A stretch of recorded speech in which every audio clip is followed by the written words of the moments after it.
Hey everybody, it's Amy Rubin from Mindfulselff. I'm an experienced teacher and mindfulness development coach. Typically, I work with schools, sharing a mindful approach to teaching, learning, and everything in between. But in light of the pandemic effects that have threatened our schools and our learning communities, so many of our schools have been shut down.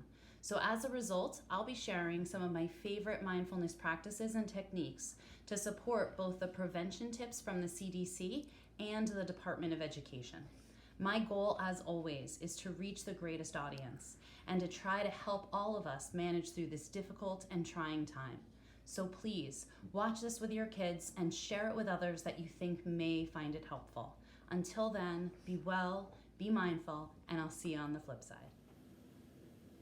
Prevention tip number 2, avoid touching our face holes. The most common way that germs enter our body is through our eyes, our nose, and our mouth. I like to call them our face holes, just because I think it's kind of funny.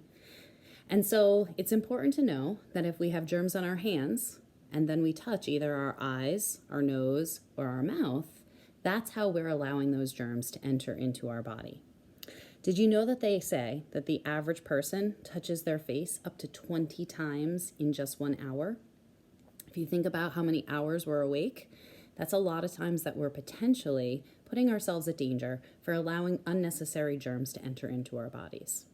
So, mindfulness tip number 1 in dealing with bringing some awareness to how often we want to touch our face or how often we do touch our face is just simply noticing and bringing awareness to our hands and starting to really just allow that to be our focus for a period of time and starting to recognize that our desire, our inclination, or our habit that we have of touching our face with our hands.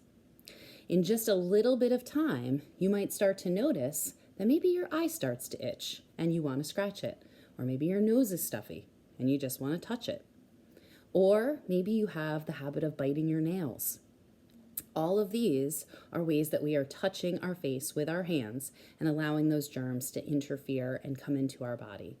So by paying attention to our hands and then watching for our habits, you might not only discover how often you touch your face, but you might also be able to challenge yourself to resist that urge to either scratch or to pick or to bite.